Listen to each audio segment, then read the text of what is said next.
My guest, Professor Martha Nussbaum, is one of the world's most prominent moral and legal philosophers. A professor of law and ethics at the University of Chicago, she has, over the course of 16 published books, written at length about theories of justice, the fragility of human goodness, and the intelligence of emotions. She has also played a major role in the development of what's called the capabilities approach, which has been used by international organizations as an alternative to such economic measures as GNP to determine what people are able to do and to be. And she picks up this theme in her latest book called Creating Capabilities, the Human Development Approach. Professor Nussbaum, welcome to our Legally Speaking series. Well, thank you very much. I'm glad to be invited. First of all, I have to say that in preparation for this interview, I have really enjoyed reading your books. I can't say that I've read them all. Well, I think it would be a great waste of your time. But more than half. And having read those books, and those books in turn goaded me to read other books by other moral philosophers, I do feel that I've been on this rather wonderful intellectual journey over the last 3 or 4 months. But having read those books, I do feel I have something to confess to you. And that is, when I think about what it would be like to live in a society that's truly just, the first thing I think about are all the entirely unfair, or at least certainly undeserved, advantages I've had in my own life, starting with my parents and the very lovely bar mitzvah they were able to afford for me, and the private schools they sent me to, etc. So I'm wondering, what do you say to someone who would say to you, Professor, as an abstract concept, this idea of social justice really sounds good to me. But then when I think about the fine dining that I do every week, and the trips to Europe, and the private schools I want to send my kids to, I'm just not sure that this social justice thing is right for me. What do you say to such a person? Well, look, I think this is where I began too.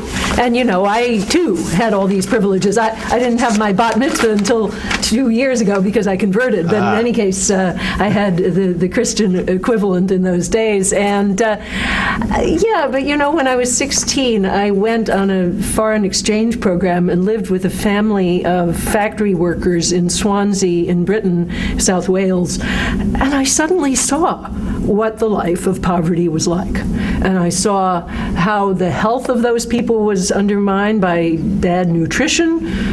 Their health was also compromised by having an outhouse rather than indoor plumbing. I never thought about living with an outhouse, right? And I think the deepest thing was that I saw how their spirits and their hopes were worn down. I mean, they did not want improvement in a way. They didn't fight for it. They didn't take advantage even of opportunities in schools that were open to them because they become hopeless. They were weak physically, I think, just through bad nutrition, and they just didn't really want to strive anymore. And so I guess what I was so shocked by that. So this experience that you describe that you had at the age of 16, did that mark the start of your rebelliousness? Because as you describe your upbringing, you lived in a rarefied environment. Your mom could trace her ancestors back to the Mayflower. Your dad was a high-powered lawyer. I mean, your people were the kind of people that my people would refer to as Haute Goyim. But you were somewhat rebellious, were you not? Not exactly, because my father's father was a factory worker. Okay. And he came from Georgia, and he was very poor. And by dint of his brilliance and effort, he got a law degree from Mercer by the time he was 21. And he was practicing law very young, and he supported all his younger siblings. So my father was the story of what effort can achieve. And that was fine. It taught me a lot. And he was always for the will, never letting down, and so on. But then he believed that was the whole story. And so he thought that if African Americans did not succeed, it was because they were lazy and didn't work. And of course, it was a much more complicated story than that. Yeah. So, at first I was a libertarian, and I worked for Barry Goldwater. But then when I got there, I began to understand what racism was, because I saw all these people, not Goldwater. I think he was a principled libertarian who voluntarily integrated his family stores. But the people who worked for Goldwater were racists, who were taking advantage of that no-law idea to just stop progress on the racial front. And so, yeah, I mean, I had terrible fights with my father about race. He was not just about effort, he was also a racist, and he didn't like Jews either. When I married a Jew, he didn't come to the wedding. Okay. So, you know, I had terrible fights about all those things. But the economic thing... Did he disown you? Did he go that far? Disown, no. Okay. I mean, I knew that he would love my husband when he got to know him, because they were just exactly the same. They were stubborn, and they were very cantankerous, and, you know, in some ways quite similar. And indeed, he did get to love him sooner or later. But I did understand what prejudice was, because he would say, oh, Jews are greedy, Jews are vulgar. But of course, I thought this family from Vienna that was so refined and, you know, so culturally literate, and he would embrace them. But of course, it wasn't about that. It was about the fact that they were Jews. And so there, too, I understood that racism, you know, parades a bunch of pseudo reasons on its behalf, but it's really about some deep-rooted disgust. And so all my work on disgust and stigmatization starts from that point. And you say you had your bar mitzvah a couple years ago? I did, in 2008, because having been a convert at the age of 21, I just never learned enough. And I'm an amateur singer, and I wanted to learn the candillation, and I wanted to be able to sing in temple. And of course, it's hard for me, trained in Western music, where there's always a score. So I thought, fine, I'll just learn it. And I had a wonderful cantor who trained me, and then one of the great giants of Reformed Judaism, Arnold Jacob Wolf, helped me through it with the Devar Torah and blessed me at the ceremony. So it was a great thing. So as one Jewish person to another, what exactly was it that made you want to become Jewish? Justice. Yeah, I mean, I thought Christianity, as I was experiencing it, was a religion about let's take advantage of our privileges in this life and let justice wait for the world to come. Mm-hmm. And Judaism, of course, it was a certain period and a certain type of American Jew that I converted into that family. It was all about doing justice in this world for the downtrodden. And of course, you know, the Reformed Jewish movement was all about that for a very long time. I think now that's been soft-pedaled a little bit, but if you look at the old platforms of the Reform movement, like the Pittsburgh platform, they absolutely say that social justice is the one thing that's required for all Jews, and that's still my basic orientation. I was led to believe, having read the preface of one of your books, there was just a little bit more to it than that. You describe in this book you're ill at ease with your WASP background, and you wrote, quote, "I found the atmosphere stifling, emotionally arid, and not at all conducive to love. There was little talk at dinner and a lot of polite silence." And then by contrast, you describe approvingly the comparative noisiness and emotional openness of American Jewish culture, which reminded me, did you ever see the film Woody Allen, Annie Hall by Woody Allen? Yeah. And there's this famous scene where they're eating dinner, and one side of the screen is the Wasp family eating very properly, talking very quietly to one another, and then there's the other side, the Jewish family sitting around the table, and they're screaming at each other and insulting each other. Were you kind of drawn to that, that Jewish side of the screen? Oh, very much, yeah. No, I mean, of course, there was more to it than that, and it was emotional warmth and emotional openness, not so much shouting, because the family I am still a part of, and I still regard it as my family, even though my husband and I are divorced. We're very good friends, and I celebrate Passover with them. And they were not screamers, but they were very warm and very open. And, the same things draw me to India. And I always feel that there's a great deal of commonality between the things I love about India, particularly Bengali society, and the things I love about American Jewish society. So let's talk, since we're talking about emotion and Jews, let's talk about a little bit about the relationship between emotion and justice, which you've written about at some length. As you've noted, the Stoics had this sense that emotion was, for the most part, not a good idea, and they wanted to do whatever they could to extirpate it from human life. But you have argued, I think, passionately and eloquently against that worldview. The Stoics, they made room in their worldview for mercy, for example, but not compassion. But having said that, I mean, given the argument that you're making, I wonder how you can have a compassionate system of justice and also an impartial one. Well, that's a huge issue. And in fact, I'm writing about it right now because I'm writing a book about the role of emotions in political life. I mean, the first thing to say is that I think the Stoics start in the right place because they ask what the emotions are, and they give an answer that's really pretty good, which is that they involve appraisals of value, that when you have grief, it's because you have judged in some level, maybe not intellectually, but at some level of your being, that this is a very important person. You don't grieve for the loss of a toothbrush or a paperclip, and indeed you don't grieve for people you never met. But grief has an idea of value in it. Well, so does compassion. It involves the idea that the other person's suffering is serious and significant, and that it's something of concern to you. So that's a problem, as you say, because impartiality suggests that we shouldn't begin from our own point of view, that we should have principles that apply absolutely equally to everyone. And the Stoics really, that was one of their reasons. They had many, but one of their reasons for getting rid of compassion was their interest in impartiality. Yes. But the trouble is, I think, that human life is based on the personal point of view. We start as infants with close attachments to particular people.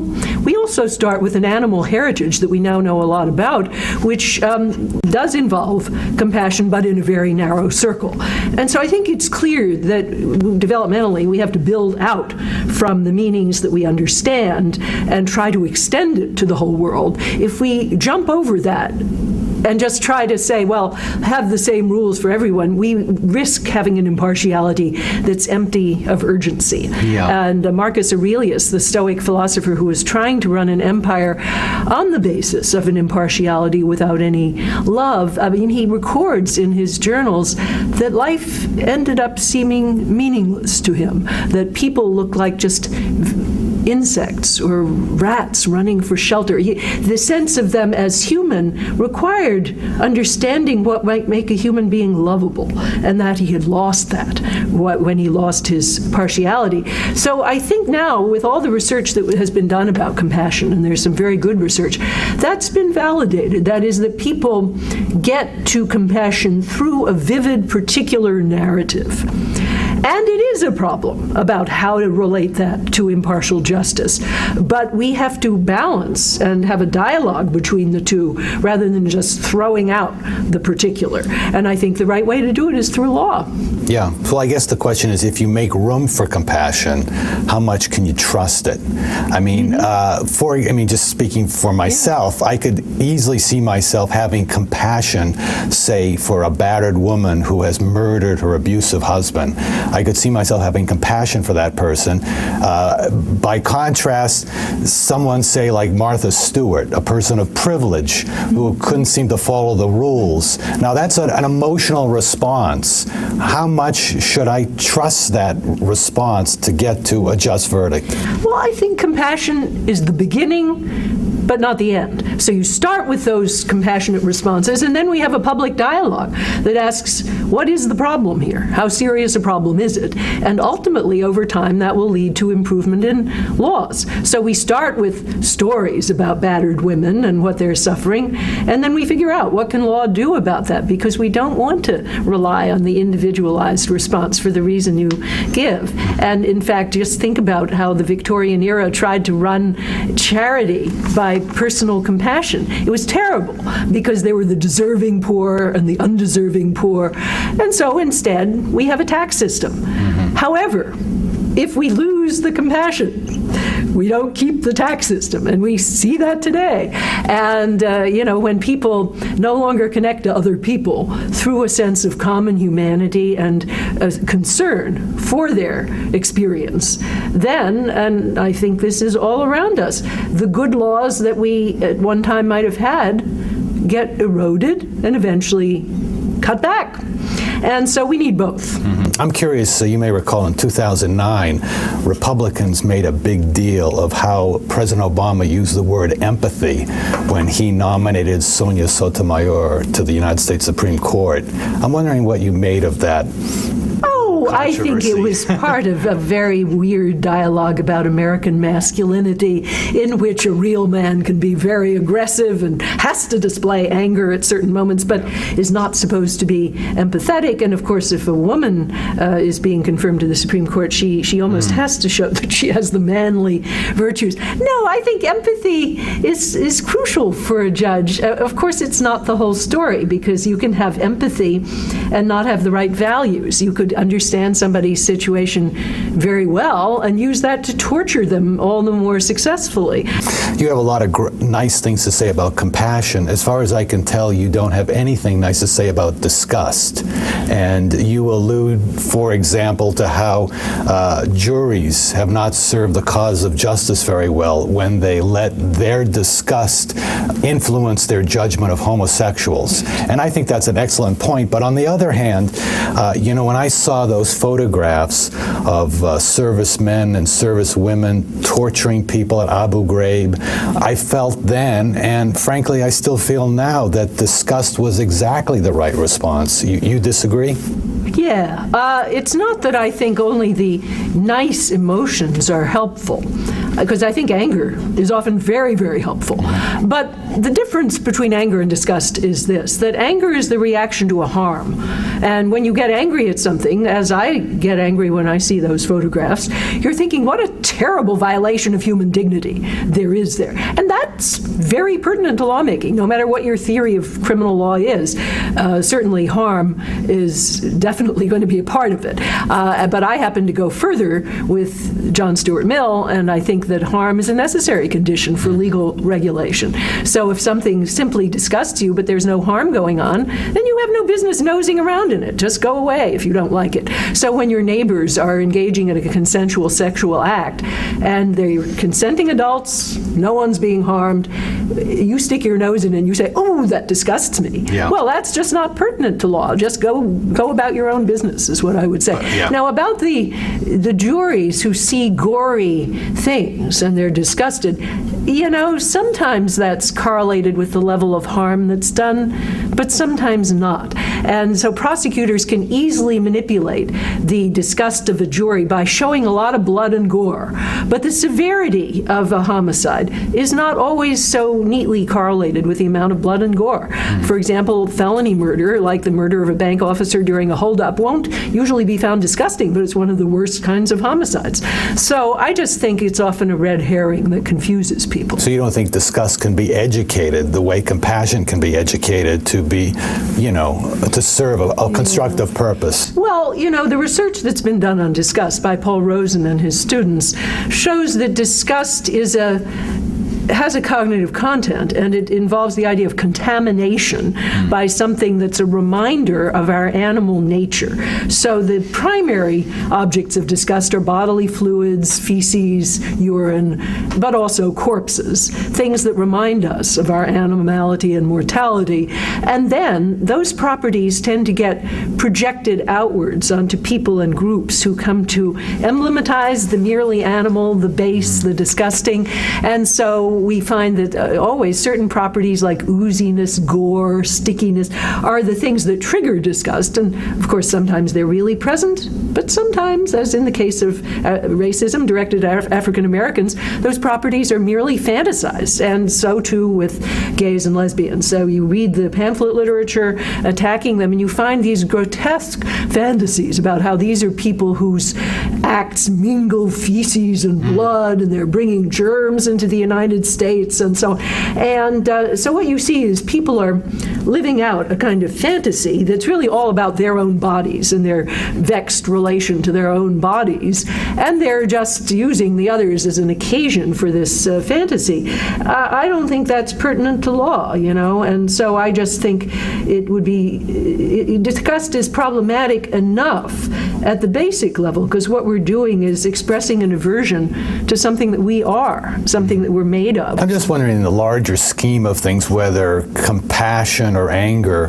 has a better track record than disgust. I mean, one of your colleagues, actually, I guess he was a former colleague, Dan Cahan, now at Yale, he argues that disgust is essential to condemning cruelty. You would say he's misguided in that view. Well, I do argue against him at length in my book. I think sometimes Dan trades on a linguistic fuzziness, which the researchers have long observed, that sometimes the word disgust and the word anger are used interchangeably. But sometimes, he's just focusing on the kind of case where blood and gore move the jury to find a homicide unusually bad. And here's where I would come back with what I said to you before. Well, sometimes that's a particularly bad thing, but we don't think that that's true in every case. And what we really need to do is inspect the nature and magnitude of the harm. And sometimes the disgust stops us from doing that. So, I mean, there are people who are disgusted by homosexuals. There are other people who are disgusted by homophobes. One, in your mind, is not more legitimate than the other. Well, look, the people who are disgusted by homosexuals often want to deprive them of civil rights. Right. So people who are disgusted by homophobes, I don't think, on the whole, want to deprive them of equal civil rights. So I think there is a moral difference, and it's a pretty big one. But if people who are disgusted by other people don't want to associate with them socially because of a bodily reaction to a kind of contamination, well, okay, I think that is a problem. And one of the things I love about our law school is that there isn't any of that around, that we all associate with people of very different political persuasions and different views about all these things, and we have friendship and good arguments and so on. So at the level of at least social community, I do think that the person who's simply disgusted by homophobes and who doesn't want to meet them and doesn't want to have an argument is not doing so well, but probably doesn't want to dragoon the law into the service of that. Right. There was a case back in 1990 that you write about, Commonwealth versus Carr, and the defendant in that case was a man who murdered 2 lesbians, and he had a story. He said that his mom was a lesbian, abandoned him when he was a child, blah blah blah. And you may find that story, a reason to be sympathetic or not, but there was a point in the trial where the judge had to make a decision whether or not to allow psychological testimony about that, and the judge ruled not to allow that evidence, that testimony. And you feel the judge made the right decision. And I was a little surprised by that, because it sort of leaves unchecked, it seems to me, without that testimony, the disgust that jurors might feel toward this defendant. Well, see, what was going on, legally speaking, was that he was on trial for first-degree murder, and he was trying to get a reduction to voluntary manslaughter by introducing a reasonable provocation defense. Now, in fact, Kahan and I wrote an article about this. What you have to show is that the provoker was the one that you unleashed your violence against, and that the provocation was reasonable, which typically is analyzed in terms of the reactions of a reasonable person. And so, therefore, social norms about what a reasonable person would do and what would provoke tremendous anger, usually it's anger, in a reasonable person are what allow you to decide whether that defense can go forward or not. Now, the typical occasions are, let's say, somebody rapes your child and then you haul off and you assault them or maybe even kill them. Well, there people will say, yeah, you're still guilty of something, but because the provocation was so severe, and it's the sort of thing that we want to encourage in society, and it's the sort of thing a reasonable person would be provoked by, then we'll reduce it to voluntary involuntary manslaughter. Right. So what the judge was saying is that if you're disgusted by the sexual acts of some people who are in your vicinity because you happen to be watching them, that's not the sort of thing that would provoke anger in a reasonable person. And he said this. He said a reasonable person would just discontinue his observation and leave the scene. And so that was the point, that this does not fit the canonical definition of reasonable provocation. Whether it's disgust or anger, it just doesn't fit. But couldn't Carr have been suffering from a deformity of character that he had limited control over? And if so, how could the jury, judge that question, answer that question without psychological testimony? Well, that would have been a different defense, and his attorney did not put forward that kind of diminished capacity defense. There's a kind of homosexual panic defense that is a diminished capacity defense, but this was provocation, and so therefore it involved the notion of reasonableness, and what the attorney had to show was that it was the reaction of a reasonable person. So maybe the attorney made a mistake, but anyway, that's the other thing, well, we then have to argue about what kinds of diminished capacity defenses we want to allow. As a philosopher, it seems to me that your bias, if I can call it that, is that the examined life is superior to the unexamined one. Is that a fair accusation? Yes.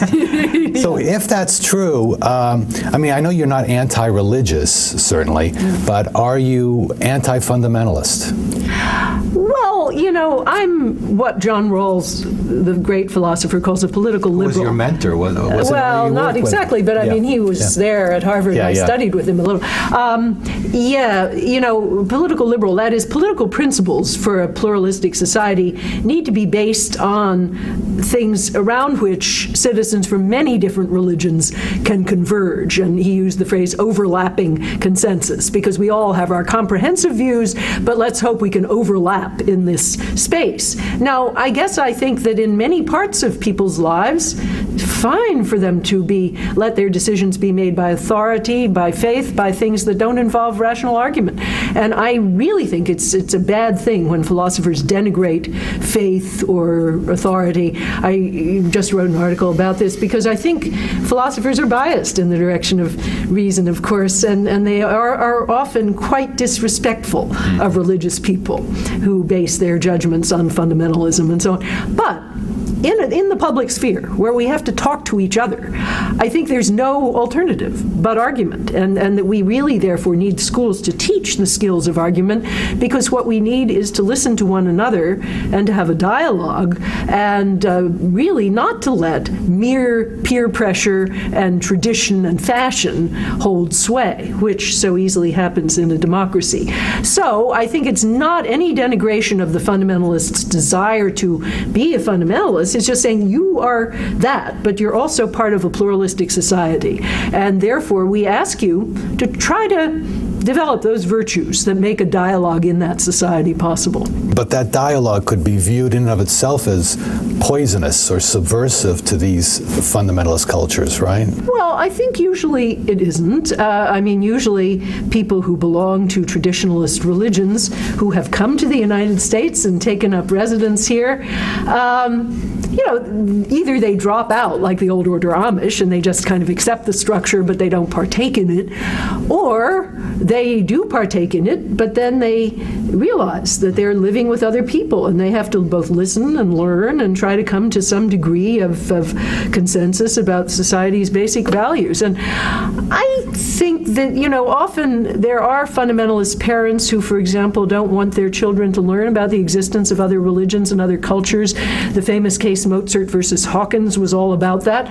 But there, I think the Sixth Circuit was absolutely correct to say there's a compelling state interest in requiring children to learn about the existence of other people in this society.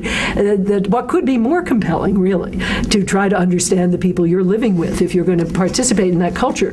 Now, unfortunately, today, such a parent would just choose homeschooling, and homeschooling is so laxly regulated by most states, not all, but most, that probably that kid could go through life without learning about the existence of other religions. But I think that's a bad bad thing because it's in the soil of ignorance that these stigmas and fantasies that I've been talking about take root. There was a 1972 case that you've written about, Yoder versus Wisconsin. This was a case where Amish parents wanted the right to pull their 14-year-old kids out of school to preserve their culture. It went to the United States Supreme Court, and the United States Supreme Court ruled unanimously in the parents' favor. Do you think they made the right decision? I think that was a very hard case because I think the old balancing test that was first established earlier, but this was a major instance of it, where the state has to show a compelling state interest in order to apply a substantial burden to a person's free exercise of religion, is the right test. And therefore, I do think the state had a very tall order to meet. And the question is, were they right in thinking that there was no compelling state interest there? I think a lot depends on what you think happens in those 2 years of education that the kids would be missing. Some people have written that it's in those years that children crucially develop the capacity for exit, for choice of a way of life, for autonomy, and so on. If that were true, then maybe the case was wrongly decided because the children were not having a capacity that it is the state's responsibility to develop. But the parents argued that it was a really serious burden because if the children didn't go to the community and were not educated in the community through the skills of community farming and so on, then the community would come to an end. I mean, it was going to be fatal for the survival of the community. Now, again, we have to ask, is that correct? But they argued the burden was heavy indeed, and so the state would have to have a compelling interest. I think the evidence is, and the judges did observe this, that the Amish seem to conduct their lives, pretty autonomously and pretty successfully in our society. And the idea that some crucial set of options is lacking that would be imparted in those years, not so clear. I actually think, having been a parent, that the years of 14 to 16 are years of peer pressure and dating and maybe not so much about learning the skills of autonomy. So I'm not sure. But I think probably the compelling state interest was not fully demonstrated. And so I'm inclined to think that the case was rightly decided. This whole area of to what extent justice applies within the family is a fascinating one to me. I mean, let's take, for example, an Amish parents who have a 14-year-old daughter who's been impregnated by her 17-year-old boyfriend, and the parents want her to give birth, and the child does not want to give birth. Does the state have any legitimate say in that? Should the parents' wishes be respected in that example? Wow, that's really one of the hardest kinds of cases. I actually, I think the parents' wishes should be heard, but for all sorts of reasons having to do with basic bodily health, for one thing. I mean, a child who gives birth at the age of 14 is really at risk for health damage, but also for just life damage to options, damage to education. I do think the child's wishes should also be respected. Now, in the end of the day, of course, the problem is that child, if she breaks with her parents, will have nowhere to go.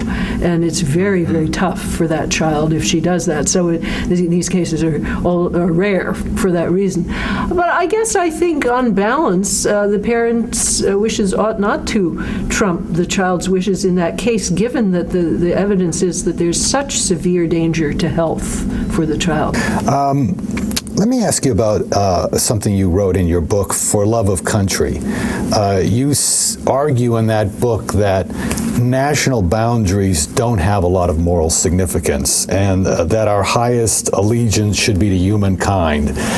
If that's true, does that mean in the larger scheme of things, when you have allegiances that conflict with one another, the more local the attachments, the more expendable they are?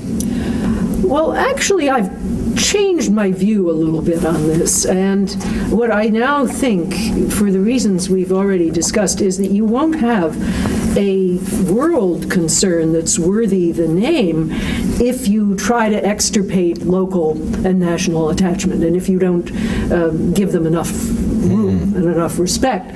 So what we really want to aim at is a kind of intelligent dialogue between the partiality that we rightly have for our own children and our own nation, and the respect we have for all human beings everywhere who deserve a basic minimum level of welfare.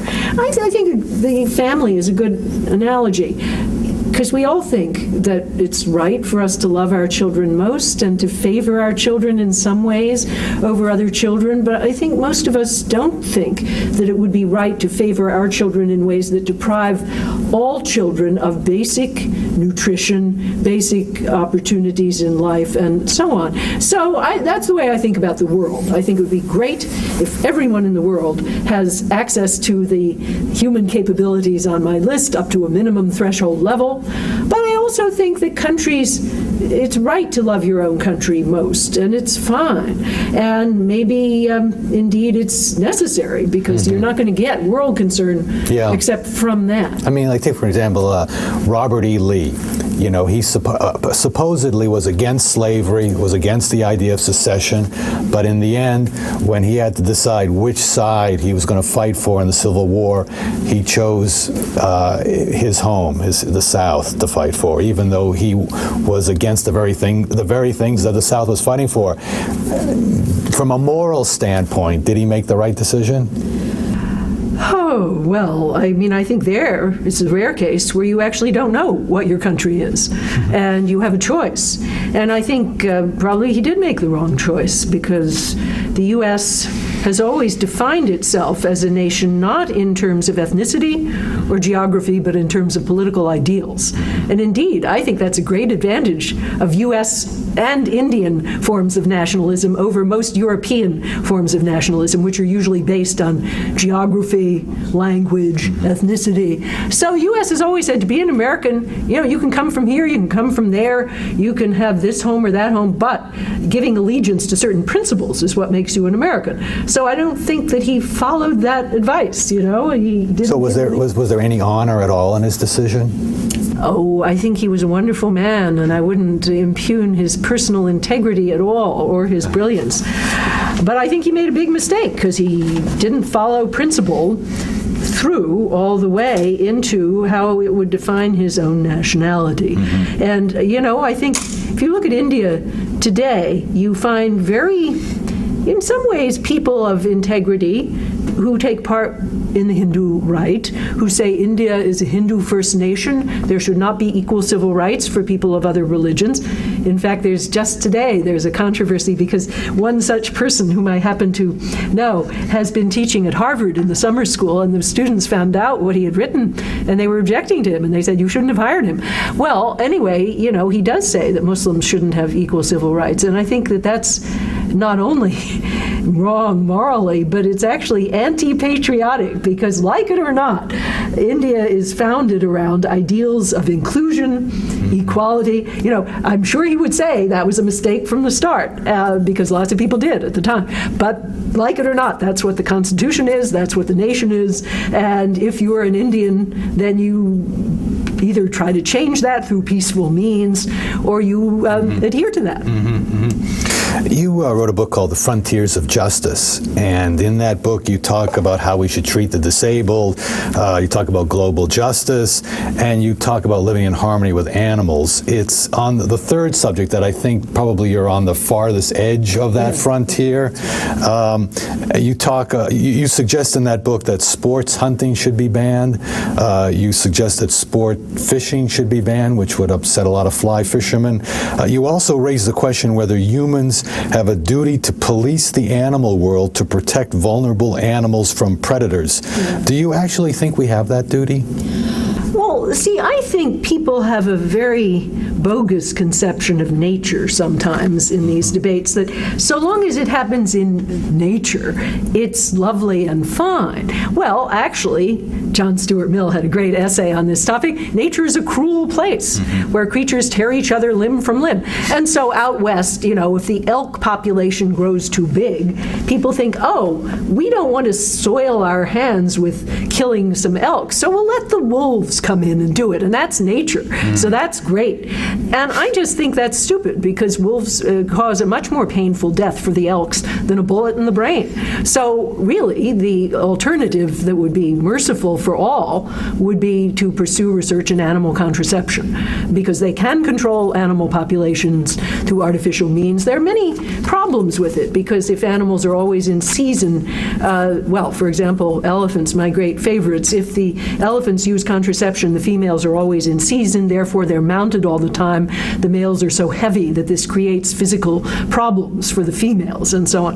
But, all right, so it's an imperfect science, it's in its infancy. But, one step into nature means 50 steps in. I mean, we can't avoid the conclusion that we're implicated in what goes on in the lives of all species everywhere in the world now, because human activities determine what the habitat is, what goes on in that habitat, what nutrition the animals have. So the only alternative to just complete neglect and chaos is for us to exercise intelligent stewardship, which means things like contraception, protection of habitats, and so forth. And so I think this idea that we'll just let the animals tear each other limb from limb rather than figuring out what we actually want to do, that was what I was criticizing there. I see.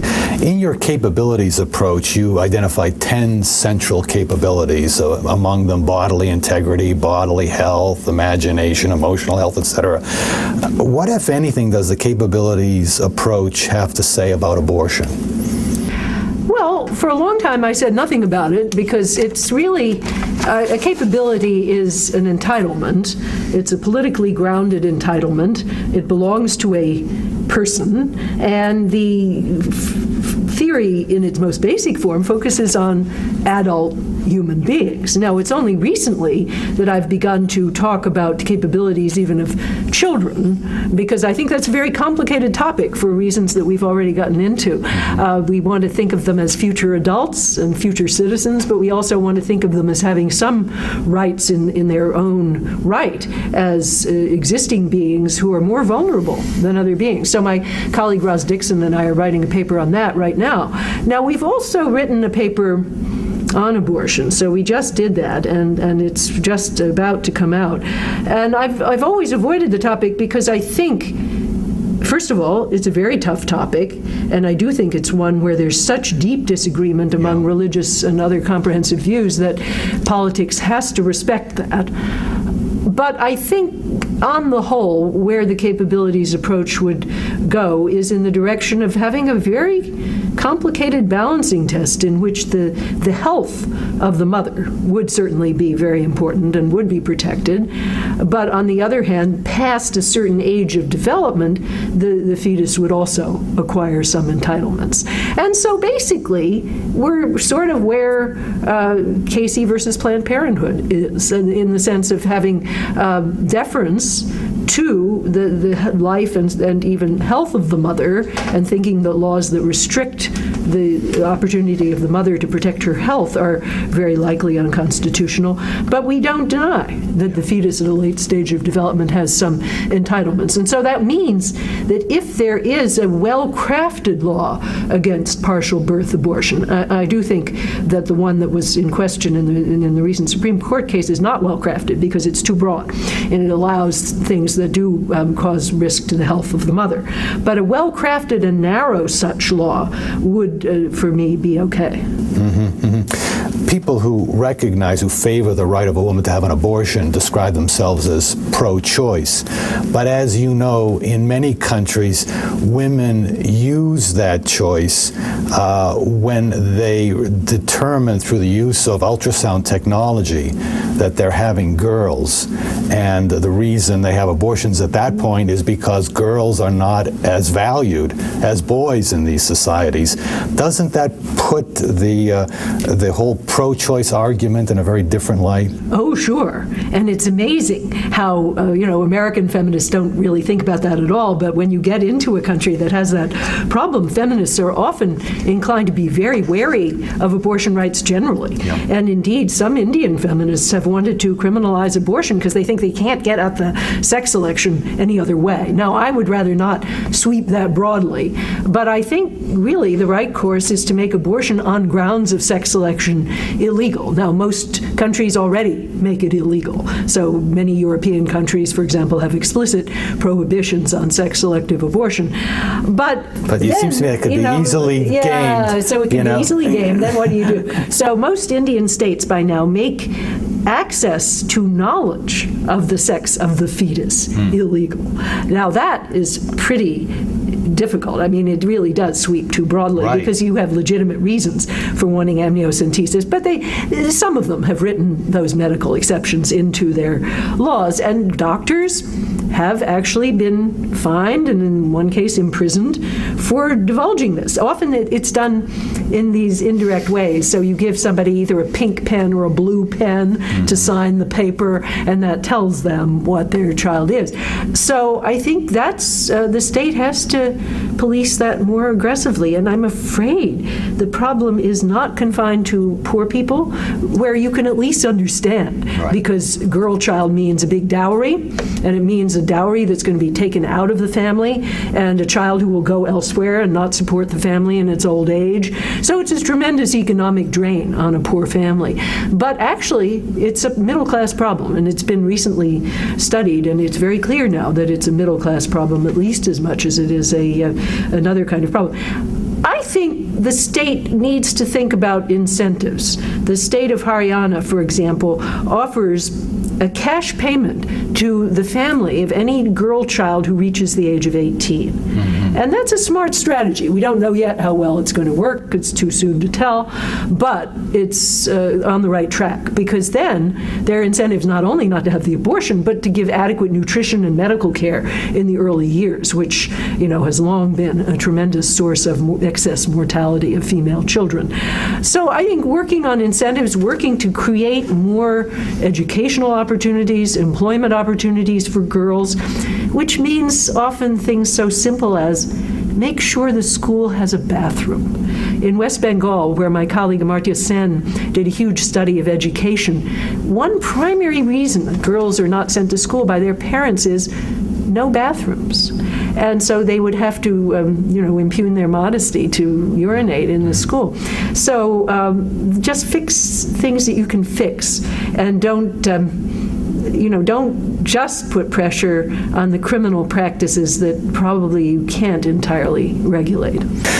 As we're speaking, there's been a lot of craziness going on in Washington, and I don't hear politicians talking too much about Aristotle or Kant or John Rawls, but when politicians these days do talk about philosophers, more often than not, I hear them talking about Ayn Rand. Paul Ryan, for example, the Republican House chairman of the House Budget Committee, he says that Ayn Rand made a profound impact on his worldview. I tried reading one of her books, and I think at best she's a second-rate novelist. But as a philosopher, I'm wondering whether you think she's someone who deserves to be taken seriously. I read The Fountainhead a long, long time ago, and I actually read some of her more technical philosophical works. I think she's a very bad philosopher. What she writes about things like aesthetic judgment and the synthetic analytic distinction is quite ridiculous. I never read Atlas Shrugged. I've been tempted because I like audiobooks, and in audible.com you get one book per month, and the longest thing, the best buy, therefore, for your one credit per month is Atlas Shrugged, because it's 62 hours long, and you get the same for that as you get for a 30-hour Dickens novel. However, I resisted that temptation. I went with Les Miserables, which is only 60 hours long. Good choice, yeah. No, I think, if you want good libertarian thought, you should start with the thinkers of the social contract. Now, of course, when you do that, you find out that they're actually very complicated, and they're not cardboard cutouts. I think Ayn Rand is more appealing to some people because she is a cardboard cutout. Mm-hmm. But if you look at Locke or you look at Mill, they're not that. And in fact, Mill even says you don't own property that's needed for the urgent needs of somebody else. So he even redefines ownership. And he was a social democrat in his work about social welfare. So I think it's very hard for them to find a major philosopher who lines up on their side. So they find Ayn Rand. But I think they would be better off studying people who are good, no matter if they don't agree with it. Robert Nozick is certainly, miles better than Ayn Rand. But he said things like taxation is forced labor. I think he stepped away from that. Yeah, he said that in his first book, and then he really did, in a big way, step away from it. Yeah. The problem with Nozick, I admired Nozick a lot, and he was my colleague, and I really had the greatest admiration for him. But I think in that book, the problem is the starting point is never examined. He just says people have rights. He doesn't say where they come from, what their source is, how qualified or unqualified are they. And so, if you once accept the starting point, certain things follow, but not otherwise. And I don't think that book has stood the test of time all that well. Let's talk a little bit about Richard Posner. He's a colleague of yours. He's also a federal judge. I think at last count he wrote 10,000 books. But one of those books is called The Problematics of Moral and Legal Theory.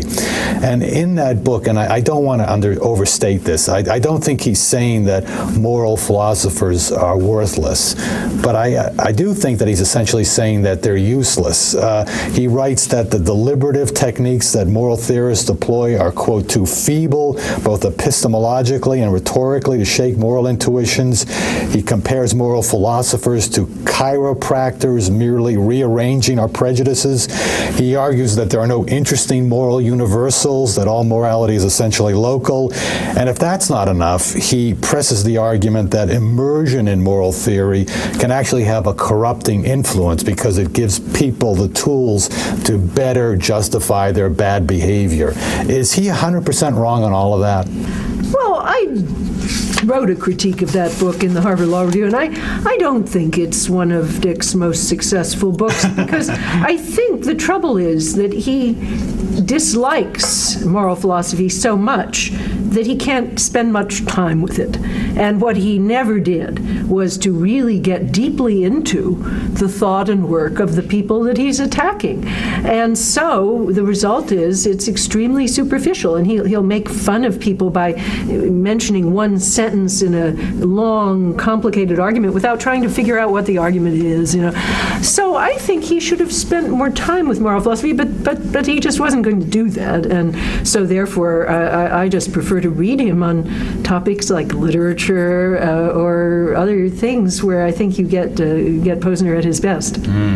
But I think the question he begs, that it's an interesting one, is can moral philosophy, really help you deal more effectively with genuine moral dilemmas? There was a case that I used to be taught in law schools. I don't know if it's taught any longer. It's called Regina versus Dudley and Stevens. Do you know that case? Sure. This was a late 19th century case where these survivors in a lifeboat, the food is running out, the water is running out, and unless they're incredibly lucky, they're all going to die, or they could eat the weakest person on the boat, who happened to be the cabin boy. They decided to kill and eat the cabin boy. They ultimately were rescued. There was a trial. The judge determined that the necessity defense didn't exactly wash, but they could have faced the death penalty. They ultimately only spent 6 months behind bars. But my question is, say you're the commander of that lifeboat, does knowing Immanuel Kant's categorical imperative or being familiar with John Stuart Mill's utilitarianism or Martha Nussbaum's capabilities approach, would any of that make the decision any easier? Well, look, I think if you do philosophy well, it's not a situation ethic. It's not going to be narrowly honed in on the particular case as if it were a missile. You have to be interested in theory, and you have to be interested in the complex architecture of a theory. And once you have a theory, then you can, and you look at all the different theories, you try to figure out which one satisfies you most. When you've done that for quite a while, then you can figure out how you can handle a particular case within that theory. But when I do teach moral philosophy to law students, it's always that way, and I really want them to think at the level of theory, not to just keep their nose to the ground and be talking only about particular cases. Now, I guess I think that if Posner had gone ever to the hospital, which, I mean, fortunately, he's one of the world's healthiest people, and he's never been near a hospital, he would see a profession in which the input of philosophers has transformed what's going on, and I think transformed in a very good way. And the reason is that up until about mid-1970s, when the first Harvard dissertation, Cicely Bach did a dissertation on medical ethics, and that was the first time that had been done in a philosophy department of a major university. Doctors just did what they wanted to do, and they were very arrogant, as doctors often are, and they just decided that they would call the shots and they would follow their own instincts and interests. But the whole idea that there was such a thing as patient's autonomy, patients' rights, that was just not on the table at that time. And since then, because philosophers like Cicely Bach have brought in a Kantian perspective, and now every medical student has to learn utilitarianism, Kantian ethics, and has to really, if it's done well, and it isn't always done well, but if it's done well, they have to think about all these things theoretically. Then when they get to that decision point, they realize that it's much more complicated, and they're not just empowered to enact whatever in their lordly way they think. And getting the doctors to have greater humility before the problem of decision is certainly one thing that moral philosophy has achieved. Now, that doesn't mean the decisions are always good, but boy, things are a lot better now because people suddenly realize, oh, autonomy is a value, and I better pay attention to that. And that's something doctors are not inclined to do. You know, I once interviewed John Yoo. Does that name ring? Sure. The guy who wrote... He visited here in the law school. The guy who wrote the torture memos. Yeah. He said to me that you can't have any responsibility in government without being a consequentialist. And I don't know if he gave me this example or not, but he could easily have. You've got a plane that's been hijacked by terrorists and it's heading toward the White House. In the end, you're going to blow up the plane. You need to be... And in fact, the New Yorker did a piece a few weeks back about Obama. The headline was "The Consequentialist." Does he have a point? Well, I think any kind of deontological or principle-based ethic needs a consequential override. So if the consequences are going to be dire enough, we should not go along with Kant, who really did say, "Let justice be done, though the earth should perish." He did write that in Latin, indeed. It was pretty extreme. Yeah, no, we shouldn't do that. But of course, sometimes we can too easily fool ourselves into judging that the consequences will be very bad as a way of giving ourselves permission to do something that's bad. So one of the things that very sensitive, good philosophical consequentialists often say about torture is, yes, there are some situations in which torture is morally justifiable, but for pragmatic reasons, we should have a bright line rule so that people will not do it, because most of the time, when they do it, it's not for the right reasons. Yeah, and there's a very slippery slope there, right? Yeah, exactly. Yeah. And I mean, it's an old story. Grotius actually said that about humanitarian intervention. He said most of the reasons that people have for intervening in the affairs of another state are bad. They involve self-aggrandizement, so we should probably have a bright line rule that only in these explicit circumstances, genocide, etc., should we ever do that. And I think that's basically right, that if we give politicians too much wiggle room, they often make very bad decisions. We only have about 30 seconds. I probably should have asked this question sooner, but I'll ask it now. What exactly is the meaning of life? Oh, I think that, it's just a question each person has to answer for themselves. And for me, it's so many things. It's loving people, it's doing your work, it's singing. So I couldn't have a single answer. Professor, this was just a treat. Thank you so much. Thank you very much.